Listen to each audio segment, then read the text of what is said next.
தமிழகம் எங்கும் கிளைகள் கொண்ட Annamal institute of hotel management and hospital management படிப்பில் சேர்வதற்கான அட்மிஷன் நடைபெறுகிறது. வந்தாச்சு தி சென்னை சில்க்ஸின் mega combo sale, summer chill out sale. இசைஞானி இளையராஜா இசையில் யோகி பாபு மற்றும் பூமிகா நடிப்பில் உருவாக்கியுள்ள த்ரில்லர் திரைப்படம் ஸ்கூல் மே 23 முதல் திரையரங்குகளில். குபேரா ஆடியோ லான்ச் மிக பிரம்மாண்டமாக நடந்து முடிஞ்சிருக்கு. இந்த ஆடியோ லான்ச்சில் தனுஷ் அவர்களோட ஸ்பீச்சை கேட்ட ரசிகர்கள் மட்டும் இல்லாமல் மொத்த ஆடியன்ஸுமே சும்மா ஃபயரை தெறிக்க விட்டுருக்காங்க. அப்படி என்ன அவர் பேசினார் அப்படிங்கிறது தான் இந்த வீடியோவில் பார்க்க போகிறோம். ஆரம்பத்திலேயே நிறைய பேர் கடவுளே தனுஷே அப்படின்ற மாதிரி நிறைய பேர் நிறைய கரகோஷத்தை எழுப்பிட்டே இருந்தாங்க. இதற்கு நடுவில் தனுஷ் அவர்கள் அவர்களுடைய அந்த பேச்சை தொடங்க முதல்லையே சேகர் கமுலா, அதாவது குபேரா படத்துடைய இயக்குனர் சேகர் கமுலா அவர்களை பற்றி பேசினார். எல்லாரும் சேகர் கமுலாவா, ஓ சூப்பர் டைரக்டர் அப்படின்ற மாதிரி நிறைய பேர் சொல்லிட்டே இருந்தாங்க. ரொம்ப எக்ஸ்பெக்டேஷனோட நான் போய் நடிக்க போனேன். முதல் ஷாட்டே திருப்பதி மலை அடிவாரத்தில் என்னை பிச்சை எடுக்க விட்டுட்டாரு. அப்படி பிச்சை எடுக்க விட்டும் போது தான் வாழ்க்கையில் ஒரு விஷயம் புரிஞ்சுது. நாமெல்லாம் என்னப்பா வேலை செஞ்சுக்கிட்டு இருக்கோம் அப்படின்ற மாதிரியான விஷயங்கள் தான் எனக்கு அப்போ தோணுச்சு. நிறைய பேர் தான் வளர்றதுக்காக வேலை செய்வாங்க, ஆனால் இங்கே ஒரு கூட்டம் அடுத்தவங்க பொழப்ப கெடுக்கிறதுக்குன்னே வேலை செய்கிறாங்க அப்படின்ற மாதிரியான நாசுக்கான ஒரு விஷயத்த தனுஷ் அவர்கள் தெரிவித்தார். இதை சொன்ன உடனே அங்கே இருந்த ரசிகர்கள் எல்லாருமே கத்த ஆரம்பிச்சிட்டாங்க. இது மாதிரி தனக்கு எதிராக இருக்கவங்கள பற்றி, தனக்கு நெகட்டிவ் கேம்பெயினை நடத்துகிறவங்கள பற்றி தனுஷ் அவர்கள் இந்த மேடையில் அட்ரஸ் பண்ணியிருக்காரு. தயவு செய்து அதை பண்ணுறதை விட்டுருங்க, நான் பாட்டு என் ரூட்டில் தனியாக போய்கிட்டு இருக்கேன், எனக்கு எதுக்கு இந்த மாதிரி நெகட்டிவ் கேம்பெயின் நடத்திக்கிட்டு இருக்கீங்க அப்படின்ற மாதிரி தனுஷ் அவர்கள் அவர்களுடைய ஹேட்டர்ஸுக்கு இந்த மேடையில் ஒரு பதிலையுமே தெரிவிச்சிருக்காரு. இதற்கு நடுவில் நிறைய பேர் ஃபேன்ஸ் எல்லாருமே வடசென்னை 2 அப்படின்னு கத்திட்டே இருக்க. வடசென்னை 2 2018 நீங்கள் கேட்டுக்கிட்டே இருக்கீங்க. கண்டிப்பாக அடுத்த வருஷம் தொடங்கிடுவோம் அப்படின்ற மாதிரி மிகப்பெரிய ஆவலுடைய எதிர்பார்த்த இந்த வடசென்னை 2 அப்டேட்டையுமே இந்த ஸ்டேஜில் தனுஷ் அவர்கள் தெரிவிச்சிருக்காரு.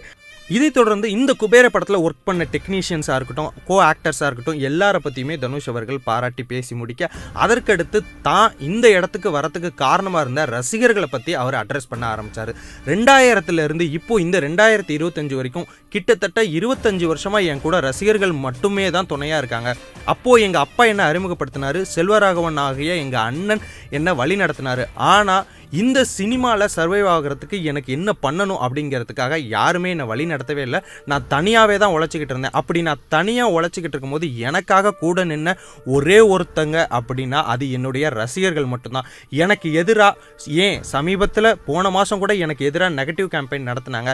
இந்த மாதிரி பலவிதமான நெகட்டிவ் ட்ரால்ஸாக இருக்கட்டும், கேம்பெயினாக இருக்கட்டும், எனக்கு எதிராக நடத்தியும் என் கூட சப்போர்ட்டாக நிற்கிற நீங்கள் இருக்கிற வரைக்கும் என்னை யாராலையும் எதுவுமே பண்ண முடியாது அப்படின்ற மாதிரி ரசிகர்கள் எல்லாத்தையும் தன்னோட கம்பேனியன் அப்படின்ற மாதிரி இந்த மேடையில் தெரிவித்தார். தன்னோட ரசிகர்களை பற்றி பேசிகிட்டு இருக்கும்போதே தனுஷ் அவர்கள் கண்கலங்கவும் செஞ்சிட்டாரு. அது மட்டும் இல்லாமல் நீங்கள் இல்லைனா நான் கிடையாது, ஸோ 330 நாள் கழித்து நாம் சந்திச்சிருக்கோம், எனக்கு ரொம்ப சந்தோஷமாக இருக்குது. இந்த ஃபங்க்ஷன் முடிஞ்ச உடனே நீங்கள் எல்லாரும் சேஃபாக வீட்டுக்கு போய் சேரணும், அதுதான் எனக்கு வேணும். பைக்கில் என்னை யாரும் பின்தொடர வேணாம், அதை நான் என்கரேஜும் பண்ண மாட்டேன் அப்படின்ற மாதிரி க்யூட்டான ஒரு அட்வைஸையுமே ரசிகர்களுக்கு அவர் தெரிவிச்சிருந்தார். இதை முடித்த உடனே எல்லாருமே எங்களுக்காக ஒரு பாட்டு பாடுங்க தலைவா அப்படின்ற மாதிரி நிறைய பேர் தனுஷ் அவர்கள்ட்ட கேட்க, இங்கே பாடலாம் முடியாதுப்பா அப்படின்னு செல்லமாக அவர் தவிர்த்துட்டு கொஞ்ச நேரம் கழித்து ரசிகர்களுக்காக பாட ஆரம்பிச்சிட்டாரு. திருச்சிற்றம்பலத்திலிருந்து வர அந்த பாடலை பாடினோடனே கிட்டத்தட்ட இது ஆடியோ லான்ச்சா இல்லை தனுஷ் அவர்களுடைய கான்சர்ட்டா அப்படின்ற மாதிரி எல்லாருக்குமே சந்தேகம் எழுந்துருச்சு. இதைத் தொடர்ந்து ரசிகர்கள் எல்லாரும் ஹாப்பி. இந்த மேடையில் தனுஷ் அவர்கள் தனக்கு எதிராக நெகட்டிவ் கேம்பெயின் பண்ண எல்லாருக்குமே ஒரு பதிலடி தெரிவிச்சிருக்காரு அப்படின்னு தான் சொல்லி ஆகணும். தமிழகம் எங்கும் கிளைகள் கொண்ட Annamal institute of hotel management and hospital management படிப்பில் சேர்வதற்கான அட்மிஷன் நடைபெறுகிறது. வந்தாச்சு தி சென்னை சில்க்ஸின் mega combo sale, summer chill out sale. இசைஞானி இளையராஜா இசையில் யோகி பாபு மற்றும் பூமிகா நடிப்பில் உருவாக்கியுள்ள த்ரில்லர் திரைப்படம் ஸ்கூல் மே 23 முதல் திரையரங்குகளில்.